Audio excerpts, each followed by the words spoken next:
निवेशकों के लिए बहुत सारी खुशी लेकर आया। बीएसई का सेंसेक्स 728 अंक की बढ़त के साथ 66,902 के स्तर पर बंद हुआ, जबकि एनएसई का निफ्टी 207 अंकों की तेजी के साथ 20,097 के स्तर पर बंद हुआ। इसके साथ ही देश का सबसे बड़ा stock exchange Bombay stock exchange का संयुक्त बाजार पूंजीकरण $4 ट्रिलियन को पार कर गया। भारतीय शेयर बाजार ने बुधवार को बड़ा मुकाम हासिल किया। पहली बार बीएसई लिस्टेड शेयरों का मार्केट कैप ऐतिहासिक $4 ट्रिलियन के पार पहुंचा। वर्तमान में 4 ट्रिलियन अमेरिकी डॉलर से अधिक एम कैप वाले एक्सचेंज में अमेरिका, चीन, जापान और हांगकांग के बाजार शामिल हैं। इसके साथ ही भारत दुनिया में 5वां सबसे मूल्यवान मार्केट बन गया है। बीएसई में सूचीबद्ध सभी कंपनियों का बाजार मूल्य वर्तमान में 333 ट्रिलियन रुपए के रिकॉर्ड उच्च स्तर पर है, जो $4 ट्रिलियन में तब्दील होता है। करीब $48 ट्रिलियन के मार्केट कैप के साथ अमेरिका अब तक दुनिया का सबसे बड़ा इक्विटी बाजार है। इसके बाद 9.7 ट्रिलियन के साथ चीन और $6 ट्रिलियन के साथ जापान का स्थान है। ब्लूमबर्ग के आंकड़ों के मुताबिक इस साल जनवरी से अब तक बीएसई का मार्केट कैप करीब 15% बढ़ गया है, जबकि चीन के मार्केट कैप में 5% की गिरावट दर्ज की गई है।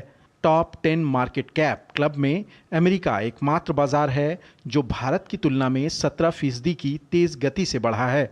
संयुक्त विश्व बाजार पूंजीकरण इस वर्ष 10% बढ़कर $106 ट्रिलियन हो गया है। इस साल मिड कैप और स्मॉल कैप शेयरों में बढ़त से मार्केट कैप में बढ़ोतरी हुई है। 1 अप्रैल के बाद से बीएसई का एम कैप 27% बढ़ा। घरेलू शेयर बाजार में बुधवार को जबरदस्त तेजी दिखी। बाजार के प्रमुख इंडेक्स लगातार दूसरे दिन हरे निशान पर बंद हुए। इस दौरान बीएसई सेंसेक्स और एनएसई निफ्टी में 1% की बढ़त दर्ज की गई।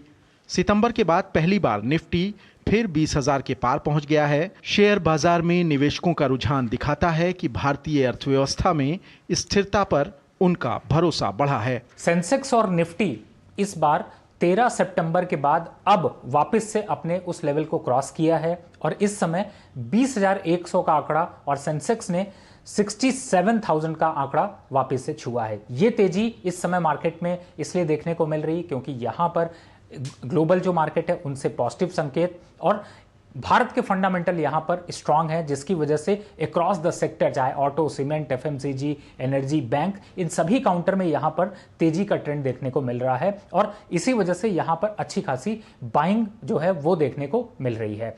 सेंसेक्स 728 अंकों की बढ़त के साथ 66,902 के स्तर पर कारोबार करता दिखा। दूसरी ओर निफ्टी 207 अंक मजबूत होकर 20,097 के लेवल पर पहुंच गया। बाजार में चौतरफा खरीदारी दिखी। इस दौरान बैंकिंग, ऑटो और आईटी सेक्टर के शेयरों में मजबूती आई। Bureau report, DD news. और न्यूज नाइट के अंत में आपको छोड़े जा रहे हैं देश से जुड़ी कुछ अन्य महत्वपूर्ण खबरों के साथ। आप देखिए खबरें फटाफट अंदाज में। हमें दीजिए इजाजत। नमस्कार।